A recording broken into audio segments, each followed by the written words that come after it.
ফুল হচ্ছে প্রকৃতির অন্যতম একটা সৌন্দর্যের বিষয়, আর ফুল দেখলেই কেমন যেন মনটা ভালো হয়ে যায়। হ্যালো এভরিওয়ান, আসসালামু আলাইকুম সবাইকে। আশা করি সবাই খুব ভালো আছেন। আর ছোট্ট একটা ব্লগ ভিডিও নিয়ে আবারও চলে আসলাম। কিছুদিন আগে দেখেছিলেন যে আমরা একটা বরিশালের ভাইয়ের বাসায় দাওয়াত খেতে গিয়েছিলাম। তো এটা ছিল, তাদেরকেও আমাদের বাসায় দাওয়াত করেছিলাম। আর আমার শ্বশুর শাশুড়ি, তারপরে আম্মু ছিল।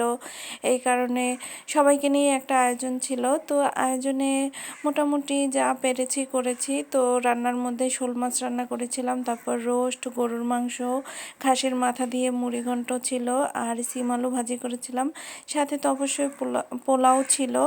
তো এটা হচ্ছে আমি শোল মাছের মশলাটাকে কষিয়ে নিয়েছিলাম, এরপর শোল মাছটাকে দিয়ে দিয়েছিলাম।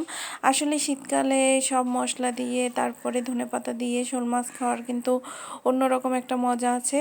আর এটা ছিল পোলাওটাও রান্না হয়ে গিয়েছে। আর রোস্টটাও রান্না করে আমি এভাবে বাটিতে সার্ভ করে নিয়েছি। আসলে আমার রোস্টটা রান্না কিন্তু অনেক মজা হয়, আমার শ্বশুর শাশুড়ি আম্মু সবাই খুব পছন্দ করে। তারপর গরুর মাংসটা রান্না হয়ে গেলে আমি এভাবে হটপটে ঢেলে দিলাম। আর এটা ছিল খাসির মাথা দিয়ে মুড়িঘণ্ট। আসলে আমি সবই অল্প অল্প করে করেছি, যাতে যেন বাসি খাবারগুলো খেতে না হয়। যেহেতু আমার বাসায় মেহমান আছে, সব কিছু গরম গরম করে খেতে হবে, বা টাটকা টাটকা করেই রান্না করা বেশিরভাগ হয়। তো সিম আলুটাও দেখিয়ে দিলাম আপনাদেরকে।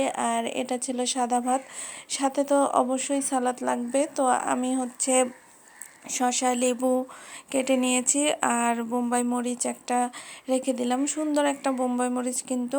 আর এটা ছিল আমার পরদিনকার ভিডিও। আমার শ্বশুর শাশুড়ি যেহেতু ছিল, আর তাদেরকে নিয়ে হচ্ছে আমার হসপিটালে দৌড়াদৌড়ি করতে হয়েছে। এর আগে আমার হাজব্যান্ড অসুস্থ ছিল, তাকে নিয়ে দৌড়াদৌড়ি। আর তারপরে শ্বশুর শাশুড়ি এসেছিল, তাদেরকে একটু ডাক্তার দেখিয়ে দিলাম এখান থেকে।